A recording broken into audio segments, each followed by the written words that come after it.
Mari bersama kita perkatakan Mazmur 91. Dalam lindungan Allah. Orang yang duduk dalam lindungan yang maha tinggi dan bermalam dalam naungan yang maha kuasa akan berkata kepada Tuhan, tempat perlindunganku dan kubu pertahananku, Allahku yang kupercayai.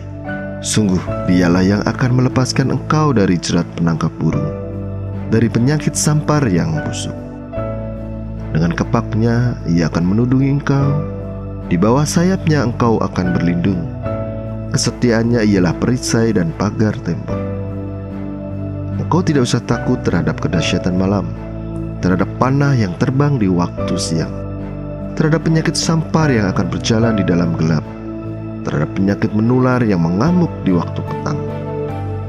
Walau 1000 orang rebah di sisimu dan 10.000 di sebelah kananmu, tapi itu tidak akan menimpamu. Engkau hanya menontonnya dengan matamu sendiri dan melihat pembalasan terhadap orang-orang fasik. Sebab Tuhan ialah tempat perlindunganmu, yang maha tinggi telah kau buat tempat perteduhanmu. Malapetaka tidak akan menimpa kamu, dan tulah tidak akan mendekat kepada kemahmu. Sebab malaikat-malaikatnya akan diperintahkannya kepadamu untuk menjaga engkau di segala jalanmu. Mereka akan menatang engkau di atas tangannya, supaya kakimu tidak terantuk kepada batu. Singa dan ular tedung akan kau langkahi. Kau akan menginjak anak singa dan ular naga. Sungguh hatinya melekat kepadaku, maka aku akan meluputkannya. Aku akan membentenginya, sebab ia mengenal namaku. Bila ia berseru kepadaku, aku akan menjawab. Aku akan menyertai dia dalam kesesakan.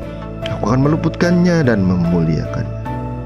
Dengan panjang umur akan kukenyangkan dia, dan akan kuperlihatkan kepadanya keselamatan daripadaku.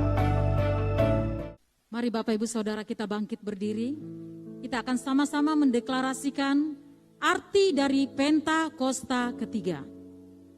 Pentakosta ketiga.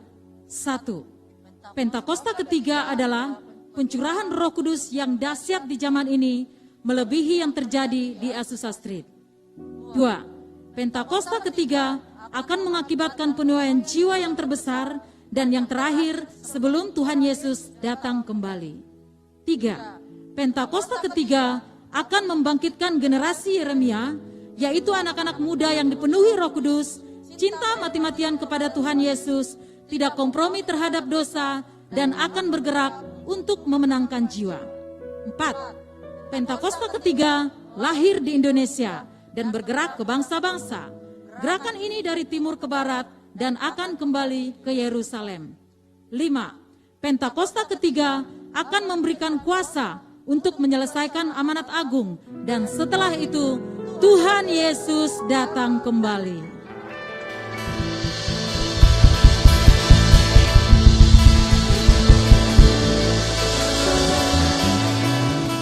Puji nama Tuhan, shalom. Saya percaya pada pagi hari ini ada sukacita, amin. Yang mengalami kebaikan Tuhan hingga saat ini boleh lambaikan tangannya, katakan wuh, haleluya. Sekali lagi boleh kita kasih tepuk tangan yang meriah untuk Tuhan kita Yesus. Haleluya. Mari kita siapkan hati kita pada pagi hari ini, dan sebelumnya kami persilakan duduk kembali dalam hadirat Tuhan. Kami bersyukur Bapa untuk pagi hari ini Tuhan. Engkau memberikan kami kesempatan untuk kami boleh memuji menyembah Engkau ya Tuhan. Kami mau serahkan seluruh hidup kami ke dalam tangan-Mu ya Bapa. Kami percaya Engkau memberkati setiap jemaat-Mu yang hadir pada pagi hari ini. Dan kami percaya Tuhan, biarlah Roh Kudus yang bekerja pada pagi hari ini memberkati kami semua di tempat ini. Terima kasih Yesus, terima kasih Tuhan.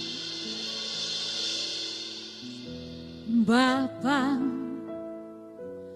ku persembahkan tubuhku sebagai persembahan yang hidup, kudus, dan yang berkenan padamu sebagai ibadah yang. Sekali lagi kita nyatakan, oh Bapa, ku persembahkan tubuhku sebagai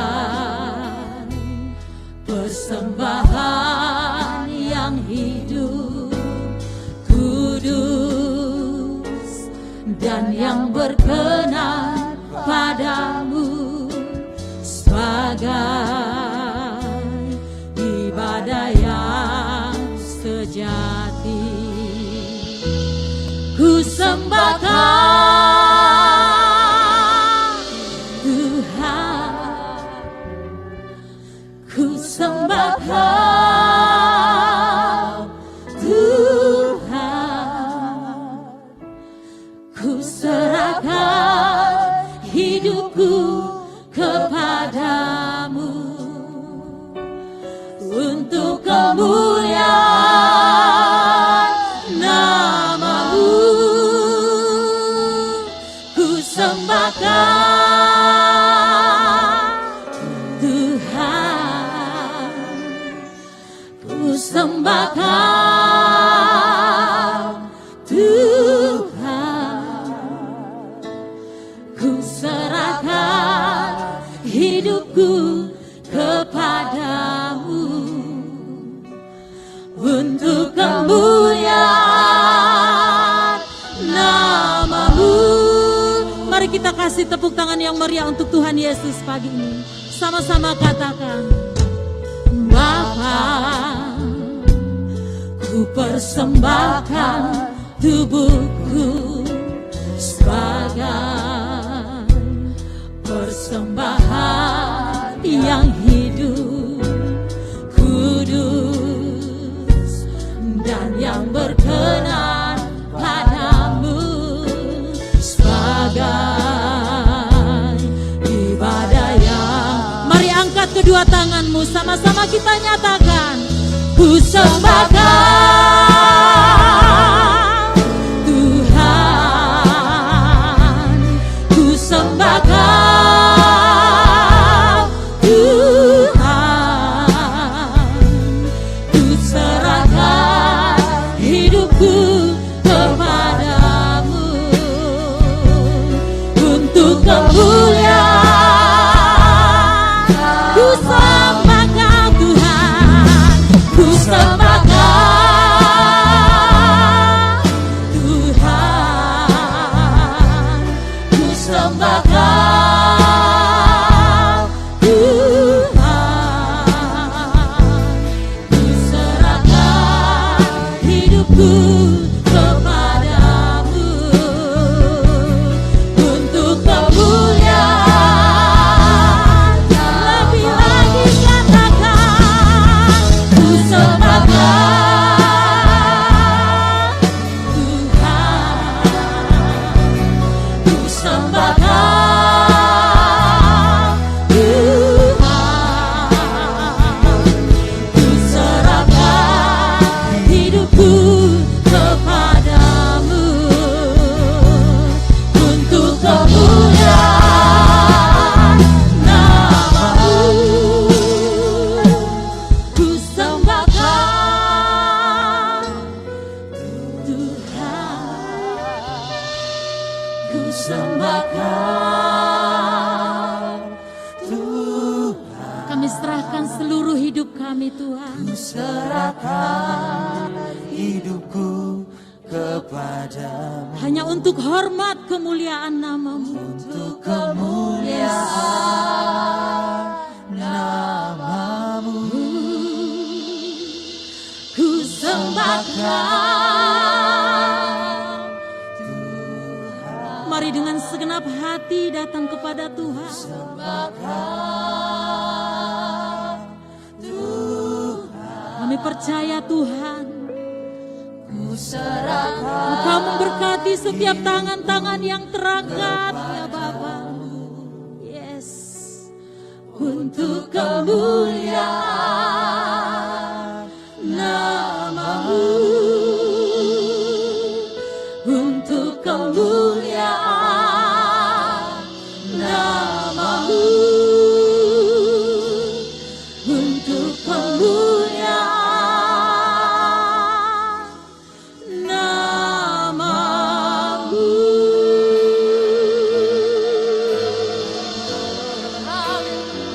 Mari kita sembah Tuhan. Angkat suaramu. Sembah Tuhan.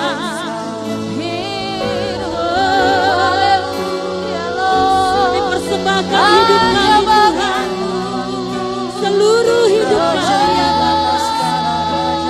Untuk hormat kemuliaan namamu ya Tuhan. Ya Rama ya Rama ya Se. Ya Rama ya Rama. Haleluya. Kami percaya Kau hadir di tempat ini, memulihkan setiap kami ya Tuhan. Engkau menjamah kami. Ya Rama ya Rama Rama ya Se. Ya Rama ya Rama ya Rama ya. Ya Rama Rama ya Sate. Haleluya. Engkau hadir Tuhan, memulihkan setiap kami. Engkau menjamah kami. Haleluya. Ya Rama ya Rama ya Rama Sete. Ya Rama. Ya Rama ya Rama ya Rama ya Rama Se. Ya Rama ya Sate. Haleluya. Haleluya. Engkau hadir Tuhan, memulihkan kami.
Kami percaya Tuhan, hadirat-Mu ada di tempat ini ya Bapa. Memulihkan setiap kami ya Tuhan.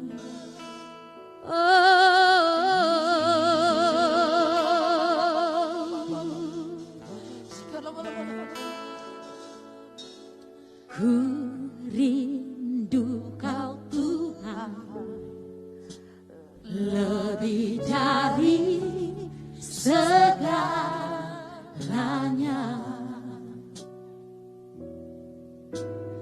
Ku cinta Kau Yesus, Kaulah dambaan hatiku.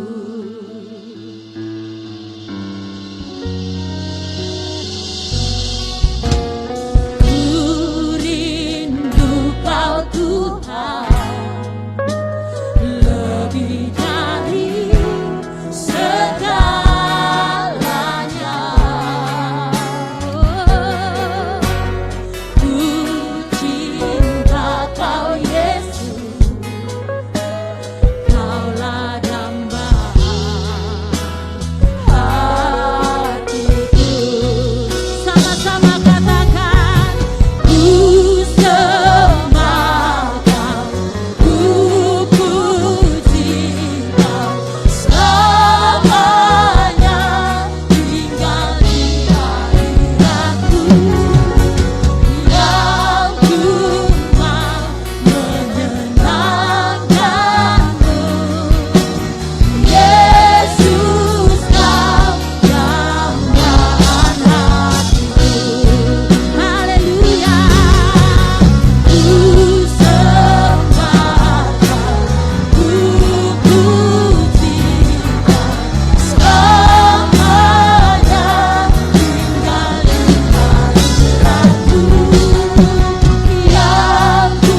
sukacita hari ini, katakan amin.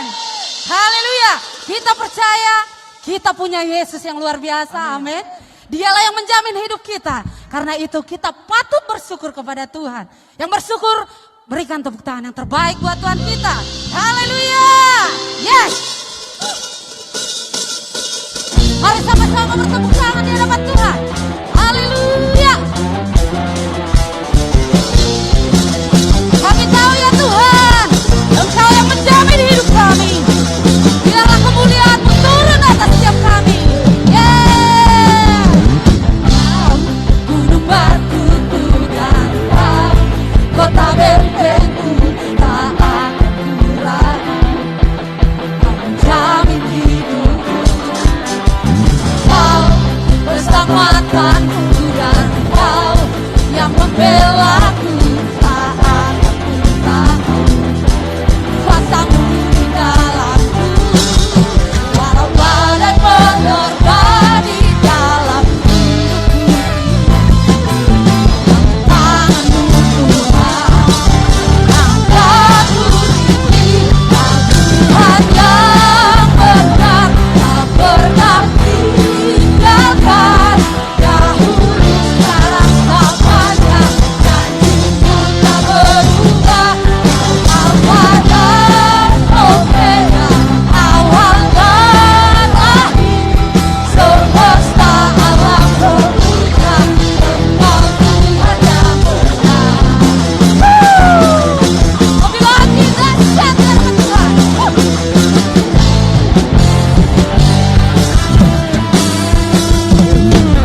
perbuatannya yang sungguh ajaib di antara suku bangsa. Sebab Tuhan, haleluya, yang sangat terpuji, yang lebih dahsyat dari segala alam. Sebab Tuhan Maha Besar dan sangat terpuji, kuasa dahsyat menghancurkan musuh. Sebab Tuhan Maha Besar dan sangat terpuji, Dia lebih. dahsyat dari segala alam. Sebab Tuhan Tuhan Maha Besar dan sangat terpuji, kuasanya dahsyat menghancurkan musuh. Lebih semangat katakan, sebab Tuhan dan sangat terpuji, Dia lebih dahsyat dari segala alam. Sebab Tuhan dan sangat terpuji, kuasanya dahsyat menghancurkan musuh. Kuasanya dahsyat, dahsyat, dahsyat, dahsyat, dahsyat, dahsyat, dahsyat, menghancurkan musuh. Haleluya.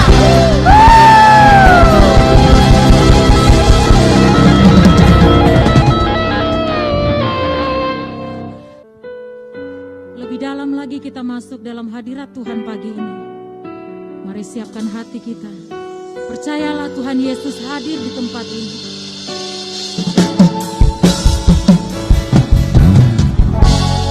Dengan segenap hati kami datang Tuhan, memberikan segala yang terbaik dalam hidup kami.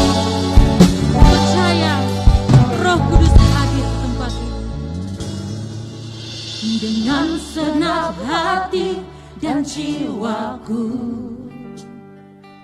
ku datang padamu dalam kerinduan.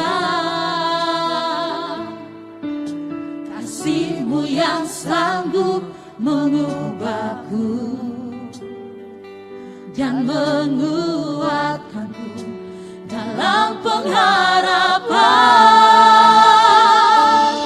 Yesus, Engkaulah permata hatiku, dunia tak dapat menggantikanmu. Kemuliaan-Mu tercurah bagiku, menjadikanku indah dan semakin indah bagimu.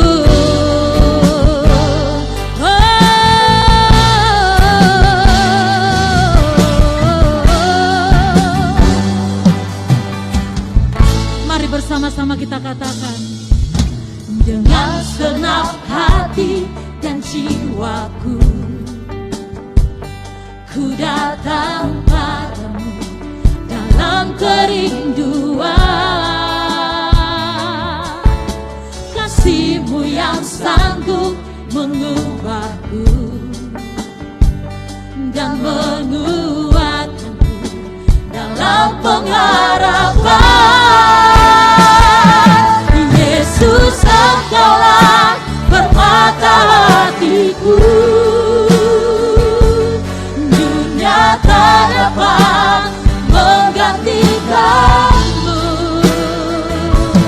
Kemuliaan-Mu tercurah bagiku, menjadikanku indah dan semakin indah bagimu.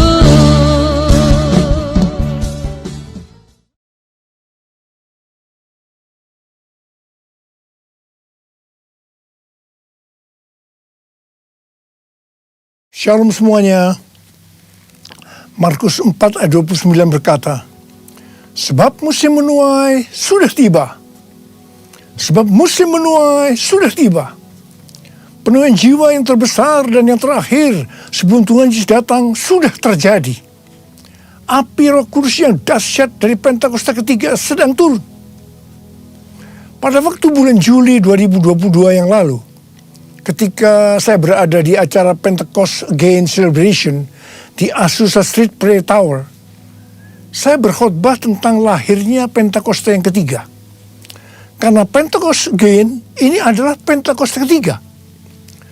Di situ saya menerangkan bahwa bukan saya yang menciptakan Pentakosta yang ketiga, melainkan saya yang menyimpulkan atau menyusun kepingan-kepingan atau puzzle pewahyuan yang Tuhan berikan dan telah singkapkan kepada banyak hamba Tuhan. Bagian saya, Tuhan memberitahu akan terjadinya pencurahan Roh Kudus yang dahsyat di zaman ini, yang namanya adalah Pentakosta ketiga. Jadi pada waktu awal tahun 2009, Tuhan berbicara kepada saya dengan sangat serius dari Wahyu 3 ayat 11 bagian A. Aku datang segera. Aku datang segera. Saya gemetar dan bertanya kepada Tuhan. Tuhan, apa yang akan Tuhan lakukan? Dan apa yang harus saya kerjakan? Sekitar 6 bulan kemudian, Tuhan baru menjawab pertanyaan saya dengan berkata, aku akan mencurahkan rohku. Aku akan mencurahkan rohku, kata Tuhan. Pada saat aku mencurahkan rohku, maka akan terjadi seperti Yoel 2 ayat 28 sampai dengan 32. Tahun 2013, Tuhan memberikan nama tentang pencurahan Roh Kudus ini sebagai Pentakosta ketiga. Pada tahun 2013, dalam Empower 21 Asia di SICC, pesan tentang Pentakosta ketiga ini untuk pertama kalinya dikumandangkan.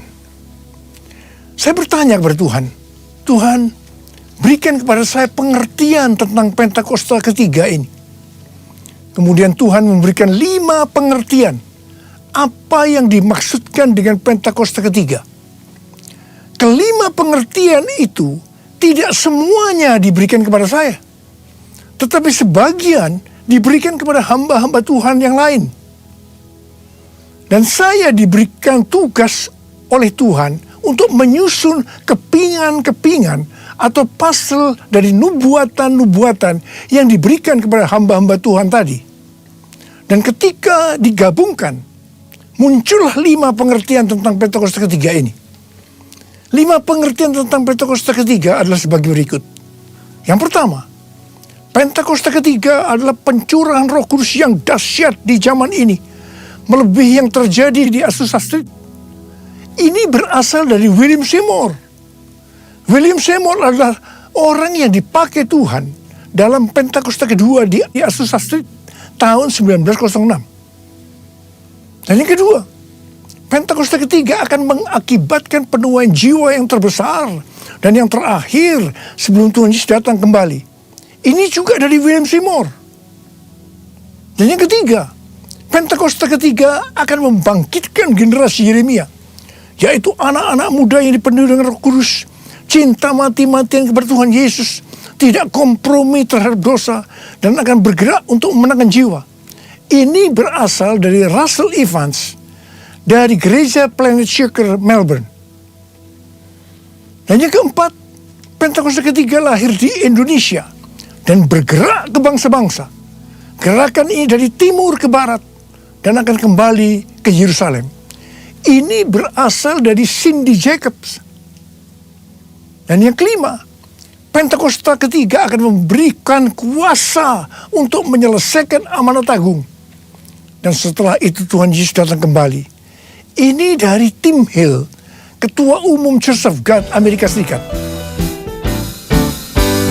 Api Pentakosta menyala, api Pentakosta menyala, api, api, api, api, api, api Pentakosta ketiga, api Pentakosta menyala, api Pentakosta menyala, api, api, api, api, api, api Pentakosta ketiga.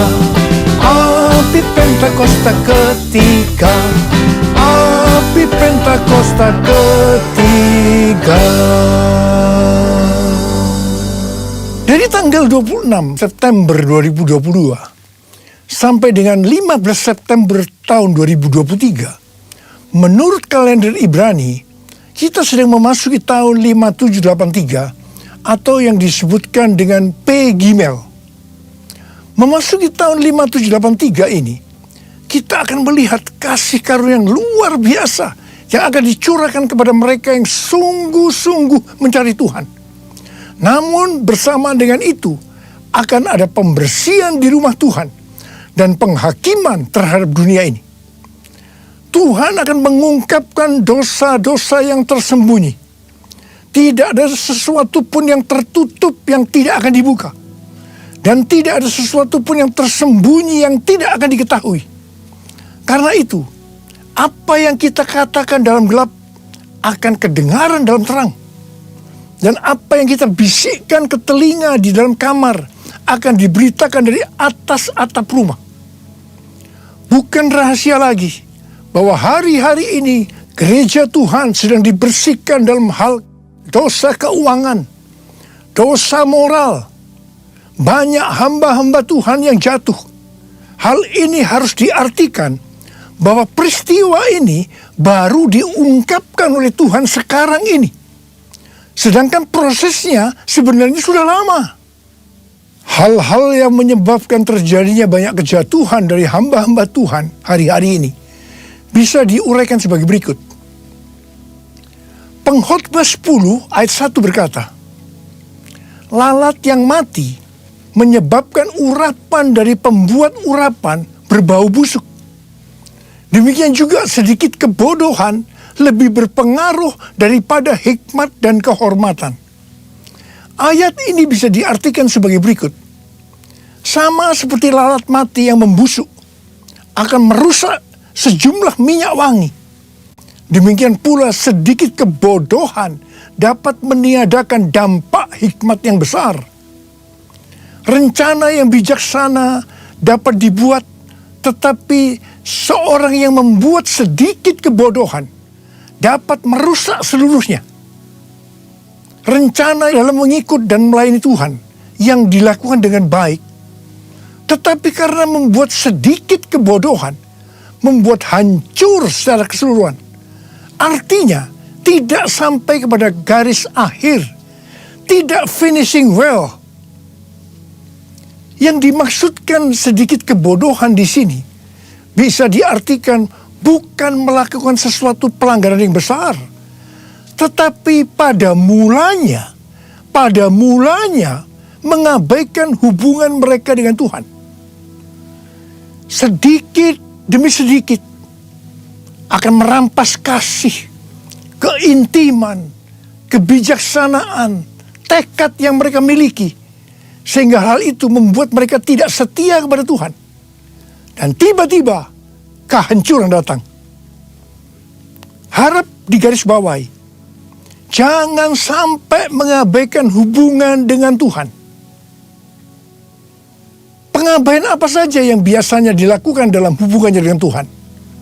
Yang pertama, tentang doa. Sejak dulu banyak orang yang mengukur kemajuan kerohanian kita dengan rutinitas waktu doa setiap hari.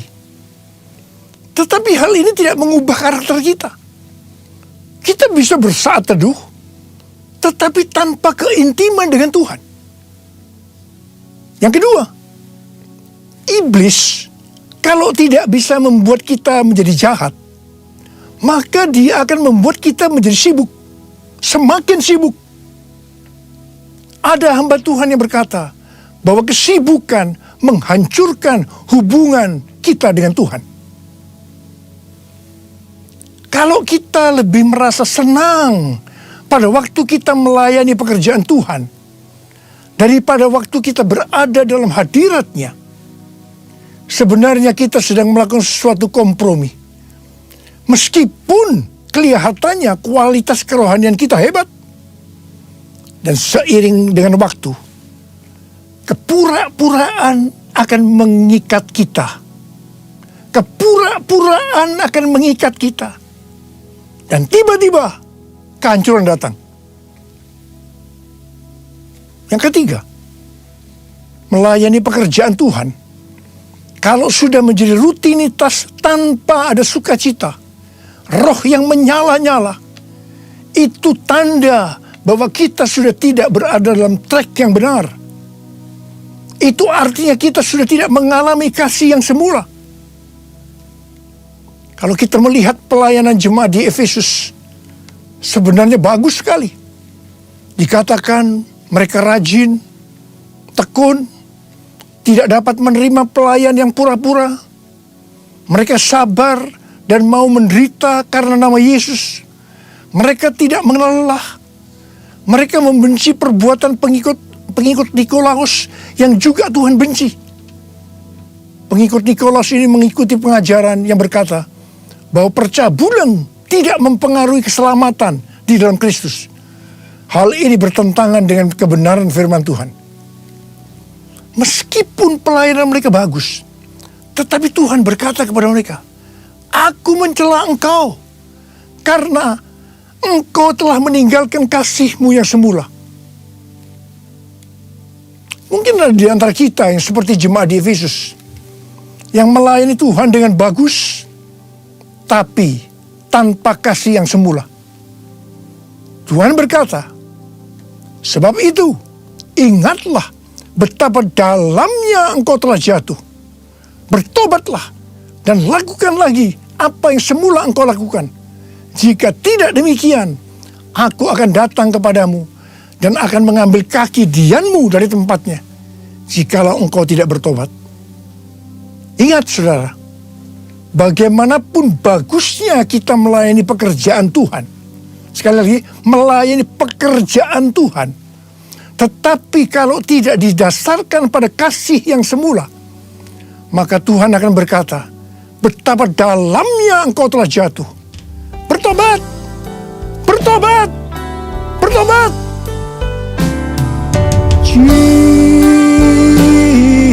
Jesus,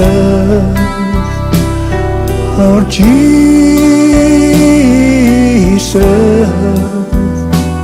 Lord Jesus, you're my first love.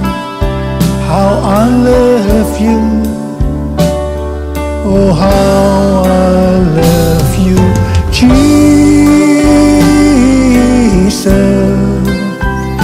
Lord Jesus,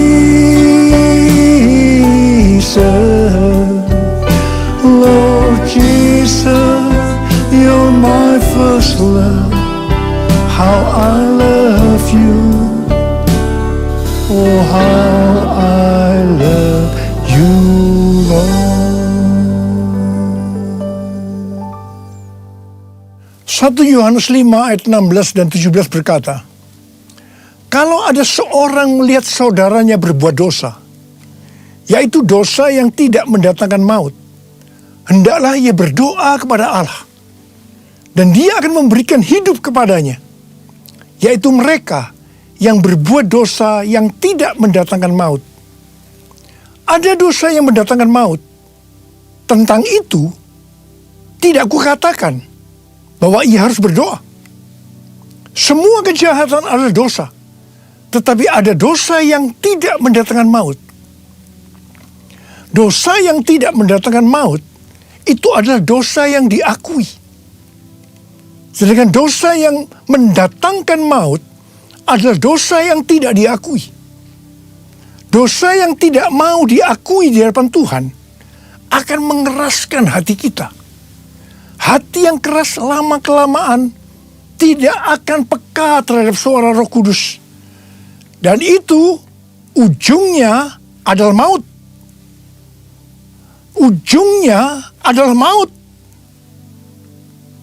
Tetapi kalau kita bertobat dan mau mengakui dosa kita, meskipun itu berat dan sangat memalukan, itu tidak akan mendatangkan maut. Sebagai contoh dalam Alkitab adalah Daud. Kisah Para Rasul 13 ayat 22b berkata, tentang Daud Allah telah menyatakan, aku telah mendapat Daud bin Isai seorang yang berkenan di hatiku dan yang melakukan segala kehendakku. Di mata Tuhan, Daud adalah seorang yang berkenan di hatinya karena melakukan segala kehendaknya. Mungkin ada di antara kita yang bertanya-tanya, kok bisa ya? Padahal Daud pernah berbuat dosa yang besar dalam peristiwa dengan Batseba. Alkitab katakan, setelah hubungan haram antara Daud dan Batseba membuat Batseba mengandung. Wah, Daud memutar otaknya. Bagaimana caranya agar hubungan ini tidak mencuat keluar? Apa yang dilakukan oleh Daud? Dia memaksa dengan cara yang halus agar Uria, suami Batseba yang sedang berperang, supaya pulang dan tidur dengan istrinya. Tetapi Uria justru tidak mau. Akhirnya, supaya hubungan ini kelihatan halal, maka Uria harus mati. Agar Daud bisa mengawini Batseba secara syah, bukan karena hubungan yang haram. Wow, rencana Daud ini luar biasa. Kita juga mungkin heran. Daud yang hatinya dekat dengan Tuhan bisa berbuat bodoh sepertinya Tuhan tidak tahu tentang rencana ini. Kemudian Tuhan menyuruh Nabi Nathan untuk menegur Daud. Nah, disinilah kita akan melihat respon Daud ketika ditegur tentang dosa yang disembunyikan itu. Daud langsung mengakui dosa yang diperbuatnya tanpa berbelat-belit. Dia minta ampun kepada Tuhan dengan sungguh-sungguh. Dan Daud tidak menyembunyikan dosa yang memalukan untuk supaya tidak diketahui orang. Justru kalau kita melihat dalam Mazmur 51, yang merupakan doa pengakuan dosa Daud ketika Nabi Nathan datang kepadanya setelah menghampiri Batseba.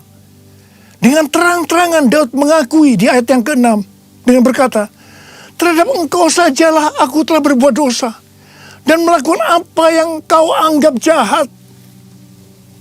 Daud tidak ragu-ragu untuk mengumumkan bahwa dia adalah seorang pembunuh. Dan ayat 16 yang berkata, lepaskanlah aku dari hutang darah ya Allah, Allah keselamatanku. Sepengetahuan saya, tidak banyak orang yang seperti Daud. Banyak orang yang begitu ditegur dosanya, dia berbelat-belit. Apalagi kalau orang itu mempunyai posisi yang tinggi, lebih mudah untuk berbelat-belit. Dia tidak mengakui dosanya. Ingat, kalau kita melakukan seperti itu, Alkitab tadi katakan, itu dosa yang mendatangkan maut. Tetapi kalau kita mengakui dosa kita, meskipun itu dosa yang besar, memalukan, justru di mata Tuhan, itu merupakan dosa yang tidak mendatangkan maut. Tidak heran kalau kita melihat kehidupan Daud. Dia disebut orang yang berkenan di hati Tuhan, karena dia melakukan segala kehendak Tuhan. Dan yang lebih hebat lagi, Alkitab katakan, Yesus disebut anak Daud. Saya akan ingatkan kepada saudara, jangan menyembunyikan dosa. Sebab itu akan diungkapkan oleh Tuhan dengan cara yang tidak bisa kita mengerti. Dan yang lebih penting lagi, kalau kita mengaku dengan jujur di hadapan Tuhan, meskipun dosa itu sangat memalukan, dosa itu tidak akan mendatangkan maut. Dan Tuhan berkata, dosa seperti itu yang didoakan. Seperti yang dikatakan dalam 1 Yohanes 5 ayat 16 dan 17 tadi. Kalau ada seorang melihat saudaranya berbuat dosa, yaitu dosa yang tidak mendatangkan maut, hendaklah ia berdoa kepada Allah. Dan dia akan memberikan hidup kepadanya. Yaitu mereka yang berbuat dosa yang tidak mendatangkan maut. Ada dosa yang mendatangkan maut. Tentang itu tidak kukatakan bahwa ia harus berdoa. Saya mau berdoa buat saudara. Ada berapa banyak di antara saudara, Tuhan, ampuni saya Tuhan. Saya menyembunyikan dosa ini sejak lama Tuhan. Karena dosa saya ini memalukan. Akan menghancurkan kehidupan keluarga saya. Tapi sekarang saya mau berdoa. Mau bertobat ya Tuhan. Saya mau bertobat Tuhan. Sucikan dan kuduskan hati saya sekarang. Bersihkan saya Tuhan. Bersihkan saya. Saya berdoa buat saudara. Sucikan dan kuduskan hati ini untuk layak menghadap hadirat-Mu. Tubuh jiwa rohku ku serahkan padamu. Ku menyembah-Mu. Sucikan dan kuduskan hati ini untuk layak menghadap hadirat-Mu. Tubuh jiwa rohku ku serahkan padamu. Ku menyembah-Mu. Tinggikan nama-Mu ya Tuhan, mulialah nama-Mu ya Tuhan. Tiada lain seperti Engkau ya Allahku, besar kuasa-Mu. Mari angkat tangan saudara, kita berbahasa roh. Uralaba syalalaba kana mata karabalaba. Oh ya la la bara bara bara bara bara bara bara bara bara bara bara bara bara. Oh ya la la bara bara bara bara bara bara bara. Ya Tuhan, Kau lihat anak-anak-Mu yang mengangkat tangan di hadapan-Mu. Mereka sekarang minta ampun kepadamu. Mereka mengungkapkan dosa-dosa yang tersembunyi. Mereka akui saat ini Tuhan. Tuhan, sucikan dan kuduskan hati kami semua ya Tuhan. Untuk layak menghadap hadirat Tuhan. Ya Tuhan, bersihkan kami, bersihkan kami, bersihkan kami. Agar dosa yang kami lakukan tidak mendatangkan maut ya Tuhan. Oh rabababababababab, berkati anak-anak-Mu. Terima kasih Tuhan, terima kasih, terima kasih, terima kasih Tuhan, berkat-Mu melimpah. Terima kasih, terima kasih.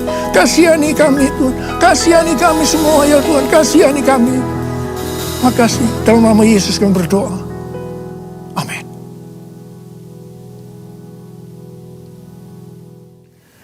Mari saudara-saudara, kita akan masuk dalam perjamuan kudus. Kita akan mengingat ayat ini.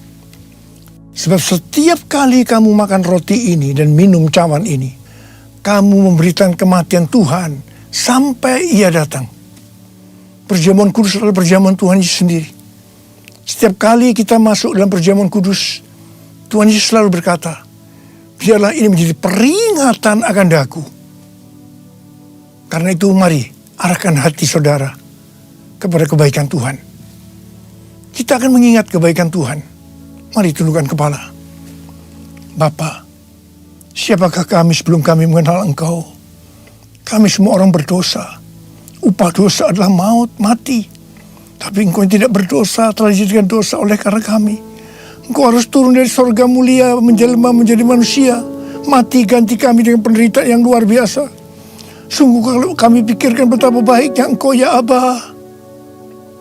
Engkau jadikan kami sebagai anak-anak-Mu. Engkau berkati, Engkau tuntun, Engkau tegur kami, Engkau hajar kami kalau kami berbuat dosa. Engkau sembuhkan kami, itu Engkau ya Aba. Itu Engkau. Tuhan akan memberkati kita semua melalui perjamuan kudus. Tapi Tuhan mau kita makan dan minum dengan cara yang benar. Karena itu sekali lagi, mari kita introspeksi. Sekali lagi, mari. Jangan menyembunyikan dosa. Akui di hadapan Tuhan. Akui di hadapan Tuhan. Ampuni. Ampuni. Ampuni kami ya Tuhan. Ampuni kami. Ampuni kami. Kau lihat anak-anak-Mu yang sedang meminta ampun kepadamu saat ini Tuhan. Ya Tuhan, ya Tuhan. Turunkan belas kasihan-Mu kepada kami semua ya Tuhan. Turunkan belas kasihan-Mu. Terima kasih Aba, terima kasih. Kami akan masuk dalam perjamuan kudus dengan hati yang penuh ucapan syukur. Dalam nama Yesus kami berdoa. Amin.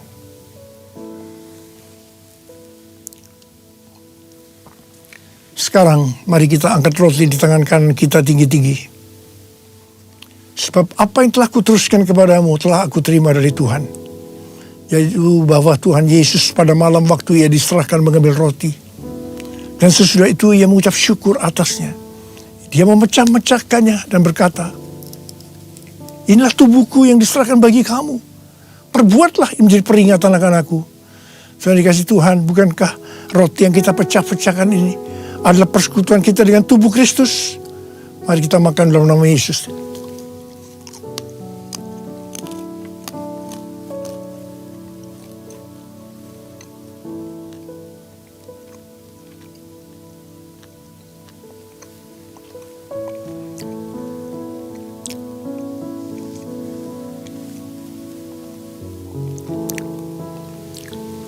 Sekarang angkat cawan di tangan kanan kita tinggi-tinggi.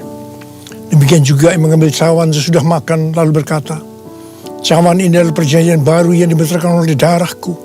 Perbuatlah ini setiap kali kamu meminumnya menjadi peringatan akan aku.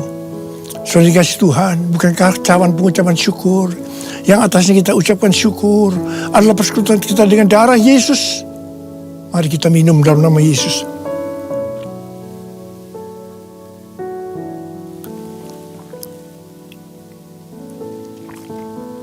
Mari angkat tangan kita, ucapkan syukur dengan suara. Jangan diam. Tuhan, terima kasih ya Tuhan. Terima kasih ya Tuhan. Kami bersyukur ya Tuhan. Kami bersyukur ya Tuhan. Kami bersyukur ya Tuhan. Ora la bara bara bara bara bara bara bara. Ora la bara bara bara bara bara. Kamu berdoa buat anak-anakmu. Siapa yang membutuhkan kesembuhan? Siapa yang membutuhkan mujizat Tuhan? Angkat tangan saudara. Terima kesembuhan. Terima kesembuhan. Terima mujizat Tuhan. Terima.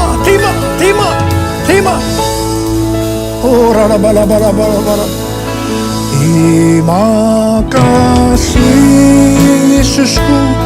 Terima kasih Yesusku, puji syukur hanya bagi Tuhanku. Terima kasih Yesusku, terima kasih Yesusku, puji syukur hanya bagi Tuhanku. Terima kasih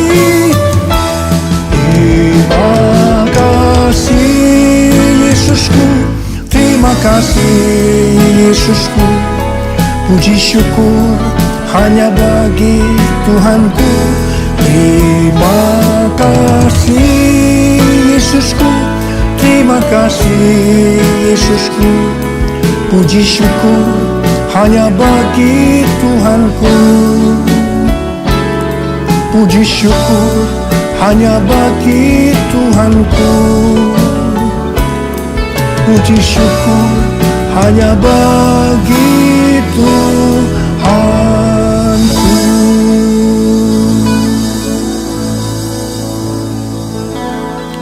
Sekarang terimalah berkat Tuhan. Kasih karunia berlimpah-limpah daripada Allah Bapa di dalam Anak yang tunggal Yesus Kristus. Persekutuan yang manis dengan Roh Kudus menyertai saudara sekalian mulai hari ini. Sampai Tuhan Yesus datang menjemput kita di awan-awan dan bahkan sampai selama-lamanya. Yang percaya bersama-sama katakan amin.